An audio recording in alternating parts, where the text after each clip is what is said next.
इसी प्रकार पुलुत स्वर भी उदात्त, अनुदात्त और स्वरित भेद से 3 प्रकार का हो गया।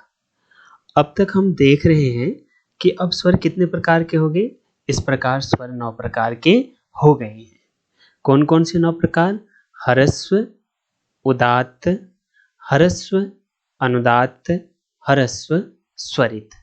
ऐसे ही दीर्घ, उदात्त और दीर्घ अनुदात्त और दीर्घ स्वरित। ऐसे ही पुलुत, उदात्त, पुलुत, अनुदात्त और पुलुत स्वरित भेद से। अब अगला सूत्र देखते हैं। अगला सूत्र है मुख नासिका वचनो नुनासिकः। यह सूत्र पाणिनि मुनि के अष्टाध्यायी के प्रथम अध्याय के प्रथम पाद का 8वां सूत्र है। यह अनुनासिक संज्ञा करने वाला सूत्र है। अर्थात यह सूत्र अनुनासिक स्वर किसे कहते हैं इसे बताने वाला है। यह सूत्र कहता है कि मुख और नासिका से जिन स्वरों का उच्चारण होता है उन्हें अनुनासिक स्वर कहते हैं। अर्थात जिन स्वरों के उच्चारण में मुख के उच्चारण स्थान और साथ में नासिका का सहयोग लिया जाता है उन स्वरों को अनुनासिक स्वर कहते हैं। अनुनासिक स्वर की पहचान के लिए स्वर के ऊपर अनुनासिक का चिन्ह लगाया जाता है। आप लोग याद रखेंगे कि ये ऊपर जो हम लोग जिसको हम हिंदी में चंद्र बिंदु कहते हैं यही क्या कहलाता है? अनुनासिक स्वर कहलाता है। आप इस नीचे वाले गोले को ध्यान में मत रखिएगा। जो ऊपर वाला ये चंद्र बिंदु है इसी को हम क्या कहते हैं? अनुनासिक स्वर कहते हैं। जैसा कि मैं छात्रों को बताते हुए बताता भी हूँ कि जो यहाँ पे आप लोगों को आधा ऐसे करके दिख रहा होगा, ये थाली, ये कटोरे जैसा, ये मुख मान लो और इस यहाँ पे क्या मान लो, ये छोटी सी के एक बिंदु क्या मान लो? नासिका। ठीक है। अर्थात जो अनुनासिक स्वर है वो मुख और नासिका से बोला जाता है और उसका चिन्ह इस प्रकार से होता है। ठीक है। जैसे मान के चलो कि ये अ क्या है? अनुनासिक है। अर्थात अनुनासिक अ को कैसे बोलेंगे? इस प्रकार से इसका उच्चारण होगा। तो इसके ऊपर हम क्या करते हैं? इस प्रकार का अनुनासिक का चिन्ह लगाते हैं।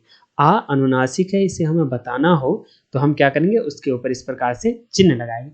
इसी प्रकार ई, उ आदि को भी आप अनुनासिक का चिन्ह लगा करके ये अनुनासिक है यह बता सकते हैं। और फिर लिखा है ध्यातव्य है कि जिन स्वरों का उच्चारण केवल मुख से होता है, अर्थात मुख में उच्चारण स्थान जो है उनसे होता है, तो वो क्या कहलाते हैं? अनुनासिक स्वर कहलाते हैं। अर्थात नासिका भाग के आधार पर स्वर के 2 भेद और हो गए। कौन कौन से? एक हो गया अनुनासिक स्वर और दूसरा क्या हो गया? अनुनासिक स्वर। अब हमने ये भी जान लिया है कि जो अनुनासिक स्वर है उनकी पहचान के लिए इस प्रकार का चिन्ह लगाया जाता है, अनुनासिक का चिन्ह लगाया जाता है। लेकिन हमें ये याद रखना है कि जो अनुनासिक है इसको दिखाने के लिए हम चिन्ह का प्रयोग नहीं करते हैं। अर्थात अनुनासिक को दिखाने के लिए हम इस प्रकार के चिन्ह का प्रयोग कर देते हैं स्वर के ऊपर, लेकिन जब हमें अनुनासिक दिखाना होता है तो हम उसके लिए कोई चिन्ह का प्रयोग नहीं करते हैं। इतनी सी बात क्लियर हो गई है। अब ये भी जान लिया है कि इससे पहले मैंने बात कही थी कि स्वर के कितने भेद हो गए थे? 9 भेद हो गए थे। वो 9 भेद के जो स्वर हैं वो भी अनुनासिक और अनुनासिक भेद से 2-2 प्रकार के हो गए। तो इस प्रकार स्वरों के कितने भेद हो गए? 18 भेद हो गए। अब जो अगला जो ये जो ऊपर से लेकर के उकालो अजरस्व दीर्घ सूत्र से लेकर के मुख नासिका अनुनासिकः, मुख नासिका वचनो अनुनासिकः, इस सूत्र तक जो हमने स्वरों का विभाजन पढ़ा है उनको हमने समझा है। तो अगले भाग में मैं एक चार्ट के तौर पर स्वरों के कैसे 18 भेद हो रहे हैं, अर्थात सामान्यतः कौन कौन से स्वरों के 18 प्रकार के भेद हो रहे हैं उसको मैं स्पष्ट तरीके से उस चार्ट के माध्यम से आप सबको समझाऊंगा। और साथ ही यह भी बता दूंगा कि कौन कौन से स्वरों के कितने भेद होते हैं। अर्थात सभी स्वरों के 18 प्रकार के भेद नहीं होते हैं, लेकिन अधिकांश स्वरों के 18 प्रकार के भेद होते हैं। इसका स्पष्टीकरण उसी चार्ट के माध्यम से मैं